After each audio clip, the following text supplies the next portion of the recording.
Depuis 1800, des dizaines de disparitions ont été signalées dans le triangle des Bermudes. Mais qu'est-ce que le triangle des Bermudes? L'inventeur de l'expression est un dénommé Vincent Gaddis, spécialiste dans les phénomènes inexpliqués. Il utilise cette expression pour la première fois en 1964. Dès cet instant, l'expression est reprise par tous. Le triangle est une zone délimitée entre Miami en Floride, Porto Rico et les Bermudes. On ne s'entend pas toujours sur les délimitations du triangle. Certains repoussent même ces limites jusqu'aux Açores. Mais peu importe, l'océan Atlantique a toujours été une mer remplie de dangers, avec de brusques changements de météo, des icebergs à la dérive. Mais allons-nous trouver les explications de toutes ces disparitions dans des tempêtes ou des montagnes de glace flottantes dans l'océan?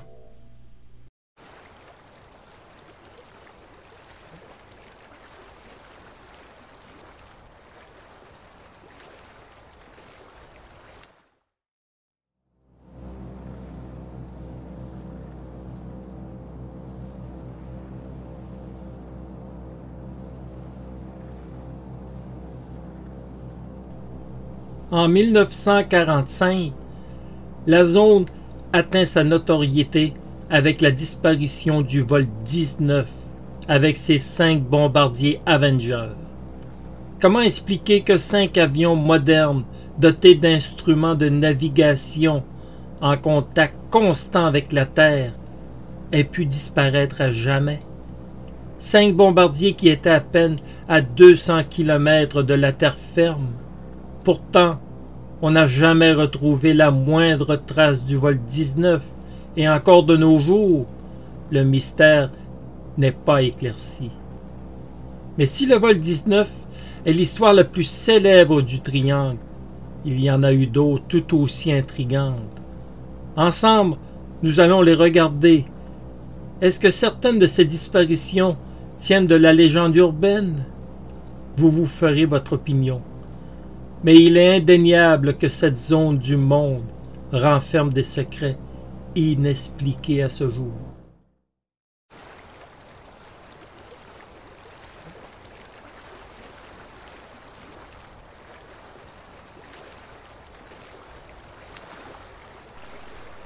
En 1840, le 27 août, le bateau le Rosalie est retrouvé abandonné et dans un état impeccable au large de Nassau dans les Bahamas.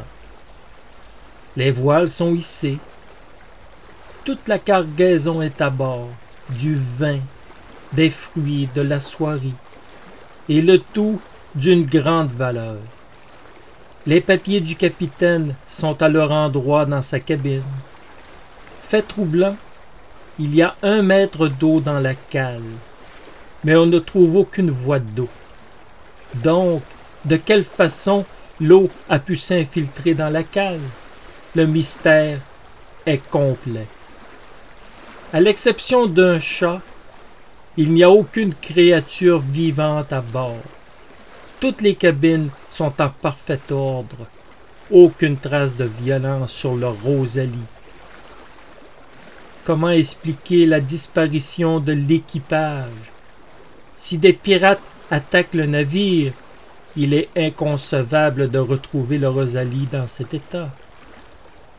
L'histoire du Rosalie demeurera inexplicable. On a avancé que le nom véritable du Rosalie était en fait le Rossini, un bateau véritablement abandonné. Mais cette thèse se heurte à une réalité. Pourquoi abandonner des vivres et une cargaison de si grande valeur?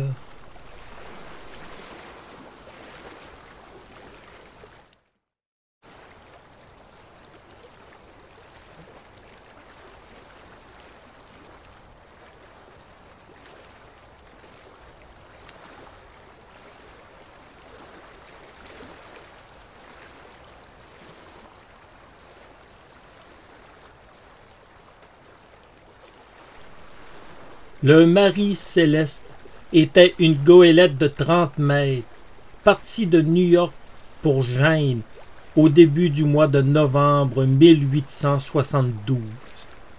Son capitaine est Benjamin Briggs. Le 4 décembre 1872, il est retrouvé entre les Açores et le Portugal. C'est le navire Dei Gracia, également parti de New York, qui fait la découverte. Même si le Marie Céleste n'est plus dans le triangle des Bermudes, on croit à l'époque qu'il a pu dériver sur une longue distance. Deux hommes montent à bord et ils constatent qu'il n'y a pas âme qui vive sur le navire. Les voiles sont très abîmées, le gréement est endommagé. L'embarcation de sauvetage n'est plus là. La cale du navire est envahie par 1 mètre d'eau, mais ne met pas en danger le navire. La dernière entrée du journal de bord date de 9 jours. On en conclut que la goélette aurait dérivé sur 74 kilomètres. Les documents du navire et les instruments de navigation ont disparu.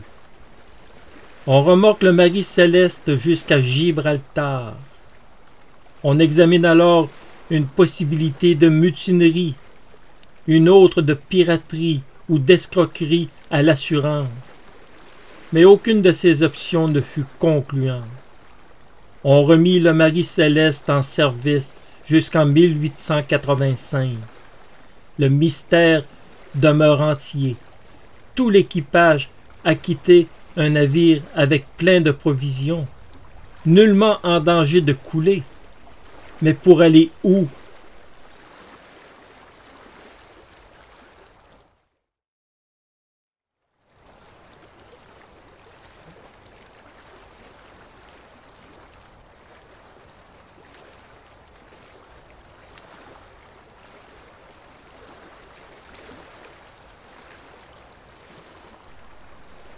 L'histoire suivante est encore plus mystérieuse. En 1881, le Helen Austin, grand bateau à voile, découvre lui aussi à l'est des Açores un voilier abandonné. Le navire flotte et à vue de nez semble en bon état. Le commandant Baker et 4 hommes montent à son bord. Il y a une pleine cargaison d'acajou.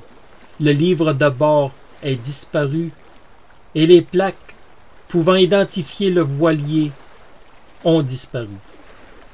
Encore une fois, il y a des vivres à bord et aucune trace de l'équipage. Le commandant Baker prend la décision de ramener la goélette. Des membres de l'équipage vont constituer une équipe pour la goélette abandonnée. Le but est de naviguer ensemble sans se perdre de vue. Tout va très bien les 2 premiers jours. Mais une grosse tempête vient bouleverser la navigation des 2 embarcations.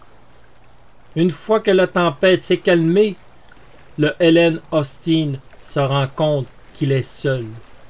Plus aucune trace de la goélette et de son nouvel équipage. On cherche de façon intensive et après 2 jours, la goélette est en vue. Mais le commandant Baker n'est pas au bout de ses peines. Quand il monte sur le bateau avec ses hommes, il constate que ses propres hommes n'y sont plus. Le nouveau livre de bord est également disparu. Baker reforme une équipe et on continue l'opération.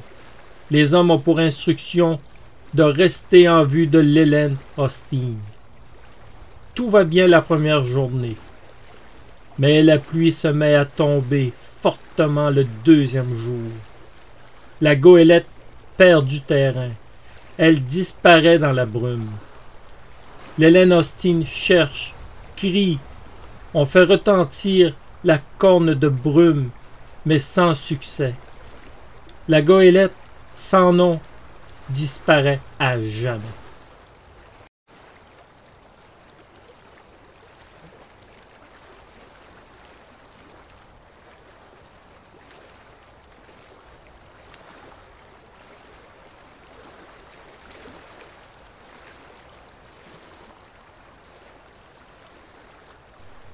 Le 4 mars 1918, le cargo Cyclope quitte l'île de la Barbade avec à bord 309 personnes et un chargement de minerais de manganèse.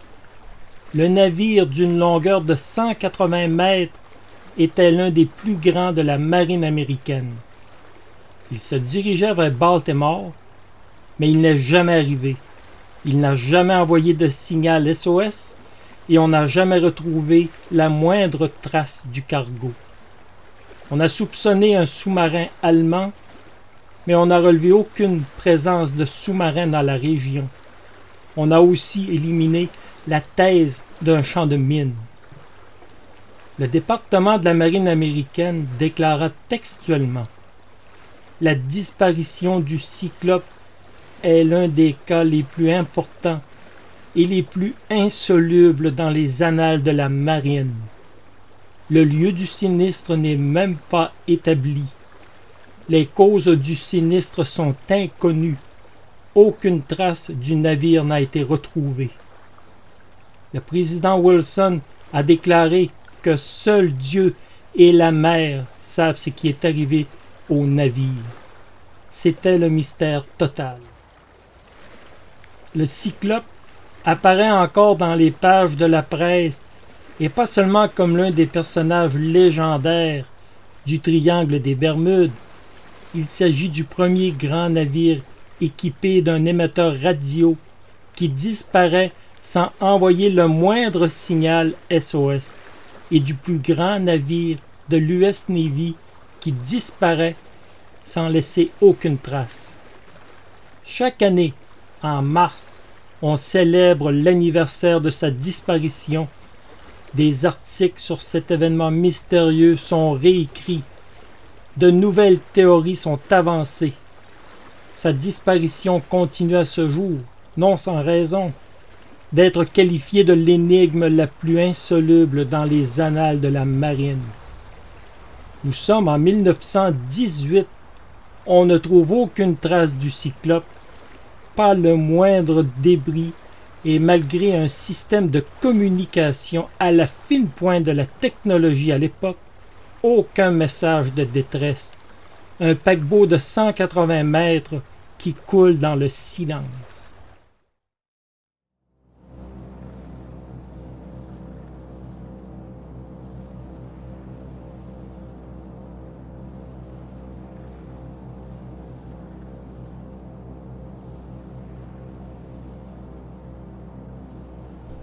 Le Tudor 4 était un avion muni de 4 moteurs de 1760 chevaux. Sa vitesse de croisière était de 377 km/h au niveau de la mer et de 491 km/h à 7600 mètres. Le Tudor 4 pouvait transporter 32 passagers en plus de l'équipage. C'était un avion moderne et très fiable. Le 30 janvier 1948, le Star Tiger décolle des Açores en direction des Bermudes. Le Tiger est presque rendu à destination. Un voyage sans histoire. Le pilote communique avec la tour de contrôle et confirme que tout va bien et qu'il arrivera à l'heure prévue. Ce message fut le dernier. Plus aucune communication du Star Tiger. On cherche pendant 24 heures, mais aucune trace de l'avion. On interrompt les recherches à cause du mauvais temps. 24 heures plus tard, on reprend les recherches jusqu'au 4 février, mais en vain. Un fait étrange se produit. Des radioamateurs captent le 4 février les mots Star Tiger. Une voix épela G-A-H-N-P, qui sont l'indicatif du Star Tiger. Les recherches ont continué, mais aucune trace du Star Tiger. La disparition du Star Tiger est inexplicable, vol sans histoire, météo parfaite. Les pilotes annoncent leur arrivée, puis tout à coup, en un éclair, le vol disparaît sans laisser aucune trace. Mais l'histoire ne s'arrête pas là et devient encore plus étrange. Le 17 janvier 1949, 50 semaines plus tard, le Star Ariel, un autre Tudor 4, appelle la tour de contrôle des Bermudes pour annoncer son arrivée. Nous sommes à 290 km au sud des Bermudes, dit le capitaine McPhee. Le temps est clair, je passe sur la fréquence de Nassau. À l'exemple du Star Tiger, le Star Ariel disparaît complètement. Malgré cette disparition soudaine, on a cette fois de grands espoirs de retrouver le Star Ariel. La marine américaine effectue des manœuvres dans le secteur. Un cuirassé, des porte-avions, des croiseurs et des destroyers, tous partent à la recherche du Star Ariel. Mais on ne trouve absolument rien. On passe la zone au peigne fin. Aucun débris, aucune nappe d'huile. Le Star Tiger et le Star Ariel disparaissent tous les deux de la même manière. Tout va bien, vol sans histoire, météo parfaite. Puis, c'est la disparition. Aucune communication de détresse. On ne trouve aucune trace de ces deux vols. Les deux avions semblent avoir disparu dans une autre dimension.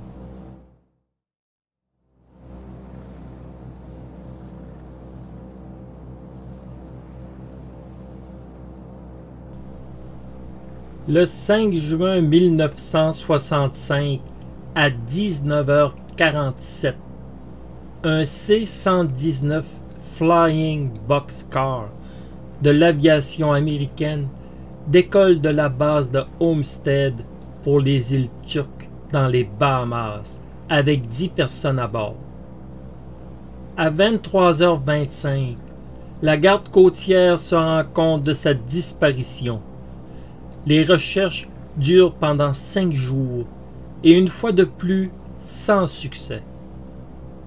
Au même moment, lors de la disparition du C-119, les astronautes Ed White et James McDivitt sont en orbite autour du globe à bord du Gemini 4. Ils se trouvent exactement au-dessus du point de disparition. Ils aperçoivent un ovni, puis un autre objet non identifié au-dessus des Caraïbes. Ce n'est qu'en 1973 que le témoignage des deux astronautes est rendu public. Les astronautes sont convaincus de la relation de ce qu'ils ont vu avec la disparition du C-119. Ed White est décédé en 1967 dans Apollo 1, mais James McDivitt témoignera en 1973. Nous avons vu un ovni, Ça ne veut pas dire que c'est extraterrestre. Nous avons vu quelque chose, mais je suis incapable de l'identifier. Peu importe ce que les astronautes ont vu, le C-119 Flying Boxcar se volatilise aussi en un éclair, sans appel de détresse et sans laisser de traces.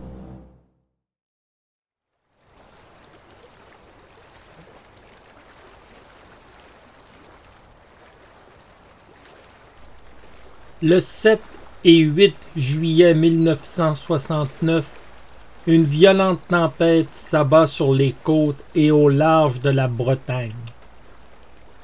Le 10 juillet, on annonce la disparition de Donald Crowhurst, qui est l'un des 9 concurrents de la course en solitaire autour du monde, une course organisée par le Sunday Times.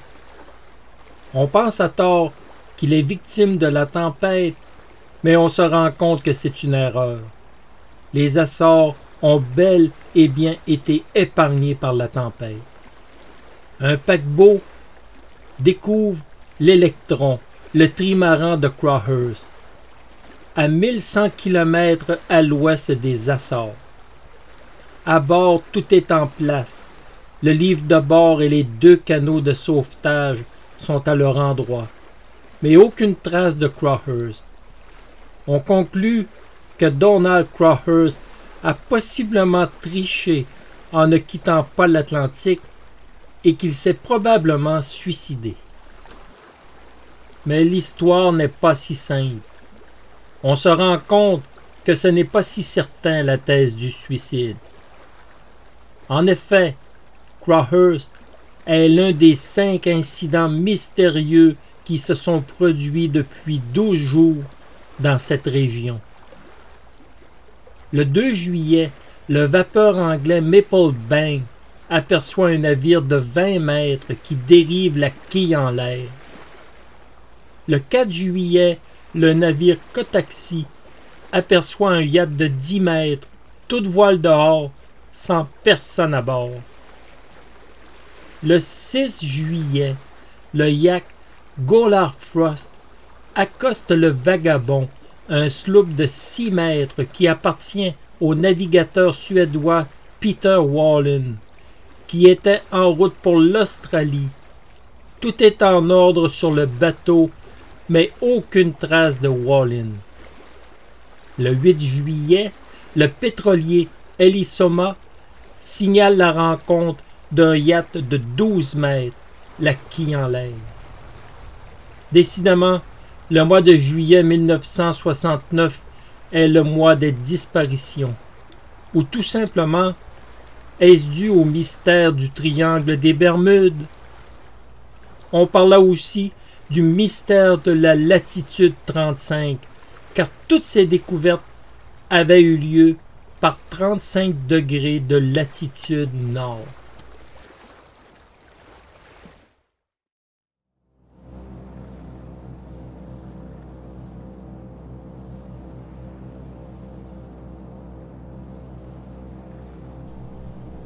Le 10 septembre 1971, un chasseur à réaction F-4 Phantom II s'envole depuis la base de Homestead. L'appareil survole une zone où la mer n'a pas plus que 9 mètres de profondeur. Il se trouve à 137 km au sud de Miami. Le chasseur disparaît brusquement des radars. On déploie immédiatement des recherches intensives. Mais une fois de plus, aucune trace du fantôme. Comment expliquer que dans une immense zone où la profondeur des eaux n'est que de 9 mètres, on ne puisse retrouver aucune trace de l'avion?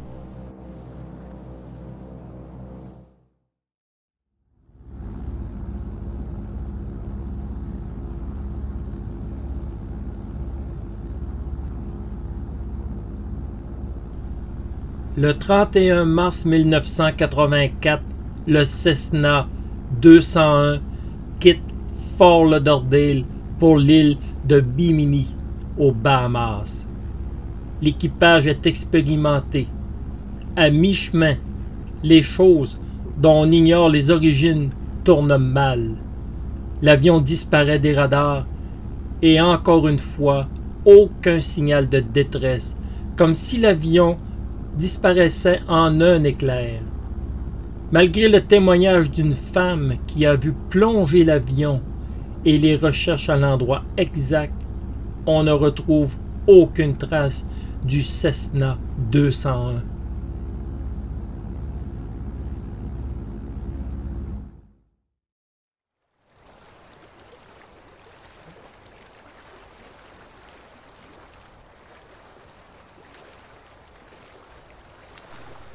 Une mystérieuse disparition s'est produite pendant les vacances de Noël 1967. 2 personnes sur un petit yacht ont quitté Miami Beach pour une promenade le long de la côte. Ils disaient qu'ils voulaient admirer l'illumination festive de la ville depuis la mer. Bientôt, ils rapportèrent à la radio qu'ils avaient rencontré un récif et endommagé l'hélice. Le danger ne les menaçait pas, mais ils demandèrent à être remorqués jusqu'à l'embarcadère et indiquèrent leurs coordonnées à la bouée numéro 7. Le bateau de sauvetage est arrivé à cet endroit en 15 minutes, mais n'a trouvé personne.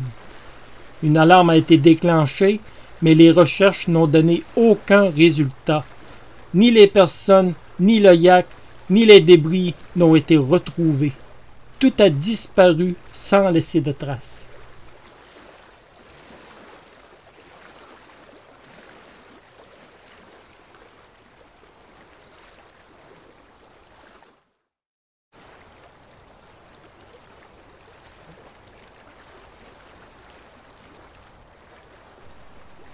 Les disparitions mystérieuses, sans explication rationnelle, excitent l'esprit. Qu'est-ce qui a bien pu leur arriver? On croit à toutes sortes de possibilités. Notre soif de comprendre va nous amener parfois vers des solutions farfelues. On veut tellement savoir. Nous avons examiné ensemble quelques disparitions qui sont légendaires. Et qui sait, des disparitions qui tiennent peut-être de la légende urbaine. Mais qu'importe, le mystère réel ou imaginaire attirera toujours notre regard. Des études modernes vont affirmer avec raison qu'il n'y a pas plus de disparitions dans le triangle des Bermudes qu'ailleurs dans le monde. Il est difficile de contester les chiffres. La question est tout autre. La question n'est pas de savoir le nombre de disparitions, mais plutôt de les comprendre. Comment expliquer des disparitions qui ne laissent aucune trace?